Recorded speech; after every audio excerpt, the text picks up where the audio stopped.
Good to have you back, Ambassador Sajanhar. In fact, heartwarming visuals of that farewell being bid by the French president to the Indian Prime Minister.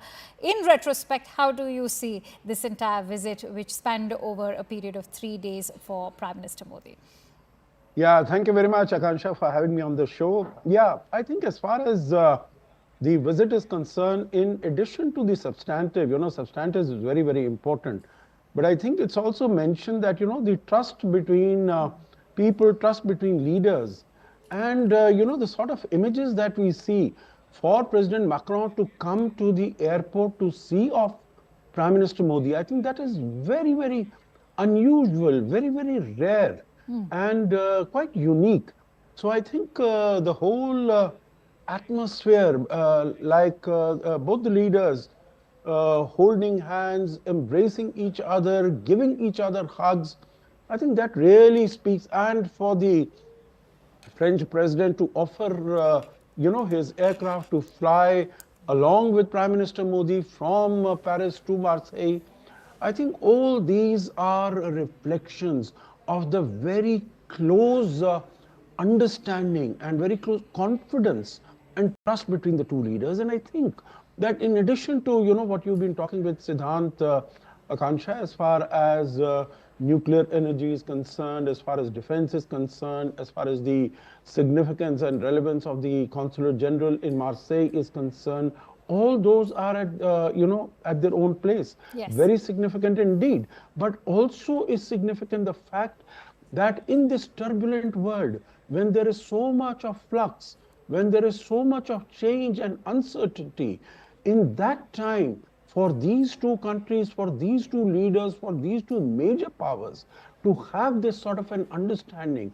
And I think this understanding, Akansha, was also reflected in the AI summit, because, the fact that Prime Minister Modi is, invited as the co-host of the AI summit, and then India will be hosting the next summit. And in fact, he was the one sharing the dais with the host nation and with several other world leaders like the EU President, the German Chancellor, the Canadian Prime Minister, the Chinese Vice Premier, all in attendance over there looking at the Indian Prime Minister co-chair the AI summit. But having said that, how do you assess our defense procurement, not to forget the contribution that both the countries will be making to the AI race? But what does primarily India now stand to gain? I will also deep dive into that symbolic gesture of the Indian Prime Minister and the French President at the War Memorial as well, which also alludes to our time-tested historic ties. But first, let's also look at what India stands to gain from this visit. Yeah, as far as defense is concerned, we have been heavily dependent first on the Soviet Union and then on the Russian Federation. Over the last, couple of years, ever since the Russia-Ukraine conflict started, we see that the supplies and the spares from Russia have not been coming in a timely manner. As far as the S-400 is concerned, you know that we had to get these 5 batteries. We have just got 2 of them. The others have been delayed, and particularly because Russia is engaged in manufacturing all that it needs for its own war effort, rather than to cater to our needs and our requirements. All right. We in any case, Akansha, had started looking out for the last 10-15 years that we wanted to diversify, an important aspect like defense, not put all the eggs in one basket.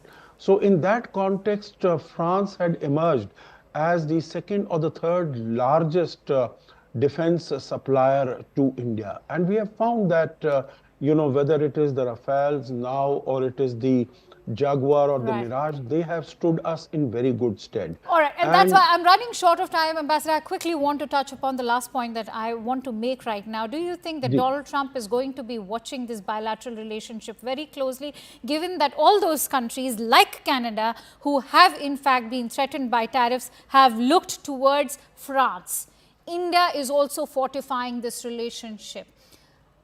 In the larger geopolitical scheme of things, before the Prime Minister embarks on that visit to the United States, how do you place this visit? Okay, I'll keep my fingers crossed, continue to keep my fingers crossed. I do hope that Mr. Trump is looking at this and he's taking, that there are some takeaways for him from this. I cannot be certain because I think within the first month, 2 months, what we've seen, whether his pronouncements on the multilateral scene, whether his pronouncements on Ukraine or on Gaza as to how he's going to take over. He's been engaging with the Jordanian king, with the Egyptian president. So I think his attention is very much there and attention is fully, on himself. So I would hope so. But even if it is not, I'm sure that when Prime Minister Absolutely. Modi I'm sure meets him, the US he'll be president able can to bring. also borrow a lesson from time-tested loyalties which India and France have both displayed.